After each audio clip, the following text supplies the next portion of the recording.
નમસ્કાર મિત્રો, મારી આ ચેનલમાં તમારું સ્વાગત છે। મિત્રો, ફરી એકવાર મોટી મુશ્કેલી આવી રહી છે। કોરોના રોગચાળાની જેમ લોકડાઉન થવા જઈ રહ્યું છે। લોકો ફરી એકવાર તેમના ઘરોમાં કેદ થઈ જશે, પરંતુ આ વખતે કેદ થવાનું કારણ કોઈ રોગ નહીં પરંતુ કુદરતના પ્રકોપના કારણે હોવાનું માનવામાં આવી રહ્યું છે। જી હા મિત્રો, કુદરતના પ્રકોપમાં ગણાતું ચક્રવાતી તોફાન ભારતમાં દસ્તક આપવા જઈ રહ્યું છે। આ અંગે હવામાન શાસ્ત્રીઓએ પહેલેથી જ એલર્ટ મોડ પર છે, કારણ કે આનાથી ભારે તબાહી થઈ શકે છે। આ જ કારણ છે કે ભારતીય હવામાન વિભાગ દ્વારા સતત ચેતવણી જારી કરવામાં આવી રહી છે।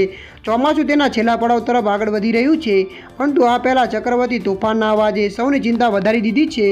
હવામાન વિભાગના જણાવ્યા અનુસાર ટૂંક સમયમાં દેશમાં ભારે ચક્રવાતી તોફાન આવી શકે છે। બંગાળની ખાડીમાં સર્જાયેલો લો પ્રેશર ચક્રવાતનું સ્વરૂપ લીધું છે। આ જ કારણ છે કે માત્ર એક બે નહીં પરંતુ દેશના 15 રાજ્યો તેનાથી પ્રભાવિત થઈ શકે છે, એટલે કે આ રાજ્યોના લોકોએ હવેથી સાવધાન રહેવાની જરૂર છે। આ વાવાઝોડા પહેલાં લોકોને તેમના ઘરોમાં રહેવાની અપીલ કરવામાં આવી છે અને માછીમારોને પણ બીચ નજીક ન જવા માટે અપીલ કરવામાં આવી છે।